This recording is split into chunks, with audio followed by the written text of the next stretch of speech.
대규모 공공사업에 국민 세금이 무분별하게 투입되는 걸 막기 위해 도입된 예비타당성 조사 제도가 20년 만에 대폭 손질됩니다. 정부는 기본 틀을 유지하면서 경제성보다는 지역 균형 발전에 초점을 맞춰 제도를 바꾼다는 방침인데요. 우려의 목소리도 있습니다. 오인석 기자입니다. 지난달 말 24조 원 규모의 예비 타당성 면제 대상 사업이 발표된 이후 열흘 만에 문재인 대통령이 직접 예타 제도에 대해 입장을 밝혔습니다. 예타 제도는 유지되어야 하지만 국가 균형 발전을 위해 개선할 필요가 있다고 생각합니다.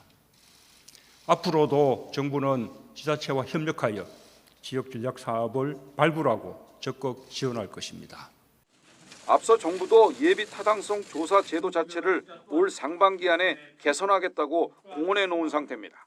경제성 분석과 지역균형 발전 평가가 다 같이 있습니다만 아무래도 경제성 평가가 너무 비중이 커서 그런 분야에서 지방이라든가 낙후 지역은 굉장히 예타 결과를 얻기 어렵다. 이와 같은 여러 가지 지적이 있었습니다.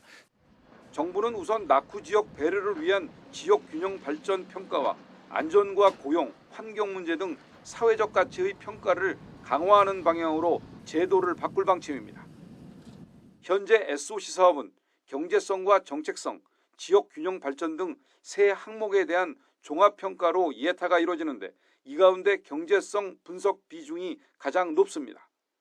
정부는 경제성 분석 비중은 줄이고 대신 지역 균형 발전 비중을 높이는 방향으로 제도 개선을 추진하고 있습니다. 예비 타당성 조사 기간도 대폭 단축될 것으로 보입니다. 통상 6개월 이내에 처리하는 게 원칙이지만 사업 계획 등이 변경되면서 사업마다 평균 15개월이 걸리고 있는 실정입니다. 반면 우려의 목소리도 나오고 있습니다. 지난 2009년 이명박 정부는 4대강 사업을 예비 타당성 조사 없이 추진하기 위해 국가재정법 시행령을 바꿔 재해 예방 항목을 끼워 넣었습니다. 현재 4대강 사업은 환경 오염을 초래했다는 비판을 받고 있습니다. 지난 10년이 넘는 시간 동안 굉장히 긍정적 역할을 했었는데 이 부분들을 4대강 사업 때부터 크게 훼손되어 있는 상태이고 이번에도 사실은 그런 면제라는 부분들을 20조가 넘는 규모로 진행을 했기 때문에 사업 효과와 비용을 객관적으로 분석 평가하기 위해 도입된 예비 타당성 조사가 자칫 무력화될 수도 있다는 우려의 목소리도 나오고 있습니다. YTN 오인석입니다.